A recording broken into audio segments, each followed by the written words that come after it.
Boris Johnson's trade deal with the EU contains four massive blunders which will have a significant detrimental impact on the UK's fishing industry, the head of the influential National Federation of Fishermen's Organisations has warned. Barry Dees has accused Mr Johnson of caving in to Brussels in a similar way to former Tory PM Ted Heath in 1973. Mr. Dees suggested the agreement, published in full today, represented a capitulation when it came to quota shares, access to the UK 6 to 12 nautical mile limits, the time frame involved, regulatory autonomy and trade. He said, there will of course be an extensive public relations exercise to portray the deal as a fabulous victory, but it will inevitably be seen by the fishing industry as a defeat. There will be those at either end of the leave remain spectrum in the told you so mold, but there was no inevitability about this outcome. The UK negotiating team fought hard and long, fishing was the last issue to be settled.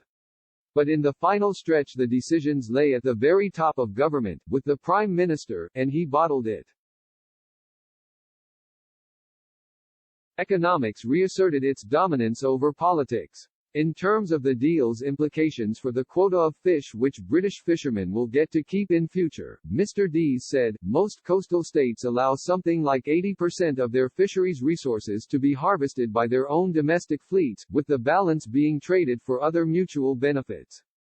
Prior to this agreement the EU benefited disproportionately from free access to fish in UK waters and unbalanced quota shares agreed in 1983.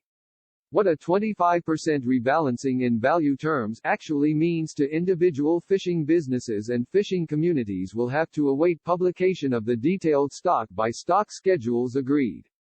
It is clear, however, that it represents a fraction of what the UK has a right to under international law and what the government repeatedly said that it would secure on behalf of the UK fishing industry. He added, particular attention will focus on individual stocks where the UK's quota shares have been obscenely out of line with zonal attachment. English Channel cod, where the UK share has been 9% and the French share has been 84%, or Celtic Sea haddock, where the UK share has been 10% whilst the French share has been 66%, are cases in point. Mr. Dees suggested the most egregious feature of the outcome announced on Christmas Eve was the failure to secure an exclusive 12-mile limit to protect inshore fisheries. He said, in this the EU was seen at its most brutal and nakedly political.